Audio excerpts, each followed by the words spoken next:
Hi, today from square root of Jim squared, we're going to talk about two-step equations and how to solve for a variable when there are two steps involved. Okay, when we're solving for a variable, we need to think about what is happening on the same side of the variable and what we can do to undo what's happening. In mathematics, this is called inverse operations. So over here we have inverse operations, operations that undo each other. Plus undoes minus, or undoes minus, as minus undoes plus. Multiplication undoes division, and vice versa. I like to think about it as taking or giving directions. So if we want to go from the wood building to Hogwarts, we would have to go down and then to the right. If we wanted to return from Hogwarts, we'd have to go left and then up. So notice that not only do we do the opposite operation, we also do it in the opposite order. Down and then right becomes left and then up. Okay, so it's important that we undo everything that's happening to the variable, but it's also important the order that we do it.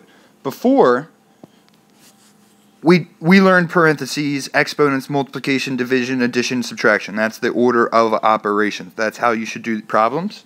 But when we want to solve for a variable, it reverses. It becomes S, A, D, M, E, P. First, we want to look to undo any subtraction, then undo any addition, then undo any division and multiplication, then the exponents, then the parentheses. We want to do it in the opposite order that we saw. And if we just see this, all these would flip. It's in the exact opposite order.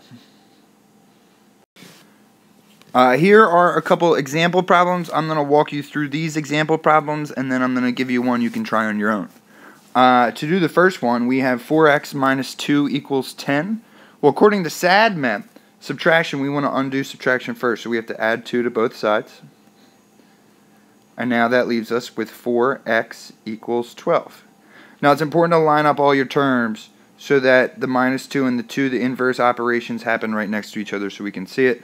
If you add 2 to one side, you have to add 2 to the other. 4x equals 12. And from 4x equals 12, we now need to divide each side by 4, and we get x equals 3. With 3 minus x equals 25, this might not look like a two-step equation at first, but let's see what happens. Now, 3 minus x equals 25. What's the opposite of positive 3? Well, that's going to be negative 3, and we want to do minus 3 to both sides. So then we get negative x equals 22. Now it's important to keep this negative sign attached to the x, because when we subtracted 3 from both sides, it had nothing to do with that negative x, only the positive 3. This is a little tricky because we don't see the positive side, and you have to think about it and put it in there, and then in order to undo it. Okay, so now we're left with negative x equals 22. Well, to get rid of that negative sign, we can divide each side by negative 1. And we get x equals negative 22. Here's a practice problem. I would like you to try it on your own first. You can pause the video now. Okay, hopefully we're back. This is how you should approach this problem. If we're thinking about SADMAP, well, here I see an addition and subtraction in our problem. That's right here. So we would like to get rid of that positive 3. And to get rid of positive 3, we subtract 3 from both sides. 1/2 x equals 7. Now we have to think about what's the opposite of 1/2 times a number equals 7? Well, that's 1/2 divided by a number. We want to divide by 1/2, but instead of dividing by 1/2, we learned in the unit before this that we really want to multiply by the reciprocal.